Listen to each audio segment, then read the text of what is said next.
ठीक नहीं है और यूनाइटेड होना चाहिए जितने एससी वर्ग के एसटी वर्ग के लोग हैं। देखिए, मैंने जिस दिन ये ऑर्डर आया था उसी दिन अपना पक्ष रख दिया था।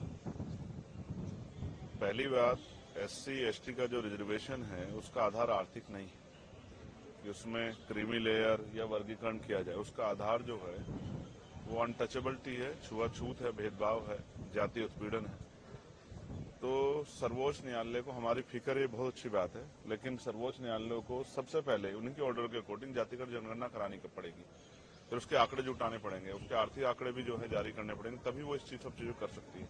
तो उनको करना पहले चाहिए। अगर वो दलित वर्गों के इतनी हितैषी हैं तो उनको सब सारा बैकलॉग भरवाना चाहिए और जातिगत जनगणना के ऑर्डर सरकार को देने चाहिए। अगर एससी एसटी एकजुट रहेगा तभी अपनी लड़ाई लड़ पाएगा। हम तो लंबे समय से अभी जो है एसजीपीजी जो है वहां लखनऊ में और इलाहाबाद जो है यूनिवर्सिटी में जिस तरह से एनएफएस करके हमारे लोगों को निकाला गया, ये स्पष्ट है उन एनएफएस को भरवाने के लिए सरकार ने क्या किया है, उन एनएफएस को भरवाने के लिए सुप्रीम कोर्ट ने क्या किया है, तो वो कुछ नहीं किया है। हाँ, हमेशा कोशिश ये की गई है कि इनके जो लड़ने वाले लोग हैं उनकी ताकत कम किया जाए। अब एससी एसटी बटने वाले नहीं, आप ही देख लो इस फैसले का कितना समर्थन, कितना विरोध हो रहा है, तमाम लोगों में इसका विरोध है। तो हम स्पष्ट हैं कि हम अपने लोगों को बटने देंगे और हमें अपने लोगों की चिंता है। इसलिए हमने स्वतः जो है 1.5 साल पहले मांग की थी कि जिन जातियों को अवसर नहीं मिला है उनको उनका आरक्षण बढ़ा के 15% शेड्यूल कास्ट को मिलता है और 5% बढ़ा के उन बाकी जातियों का आरक्षण देने की व्यवस्था सरकार करे। ये 1.5 साल पहले हमने लखनऊ पीसी करके कहा था और दिल्ली में भी।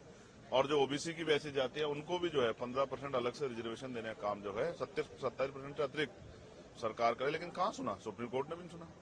तो जब आप ईडब्ल्यूएस 10% दे सकते हो तो आप जो है 5% शेड्यूल कास्ट के लोगों को बढ़ा क्यों दे सकते? तो मेरा मत तो ये है कि 100% रिजर्वेशन 2% सरकारी नौकरी में कर देते हैं, 98% प्राइवेट सेक्टर है, 2% सरकारी नौकरी में 100% रिजर्वेशन होगा, तो इसकी इतनी संख्या उसको आधार पर उसको मिलना चाहिए। हम सहमत हैं, हमारे भाइयों को कुछ मिलेगा तो हम तो आगे बढ़कर उनका स्वागत करेंगे। लेकिन अगर कोई साजिश करके, कोई षड्यंत्र करके हमारे अधिकारों को लूटने का काम किया, छीनने का, तो ये हम बर्दाश्त नहीं करेंगे। डाका नहीं बर्दाश्त करेंगे अपने हकों पे।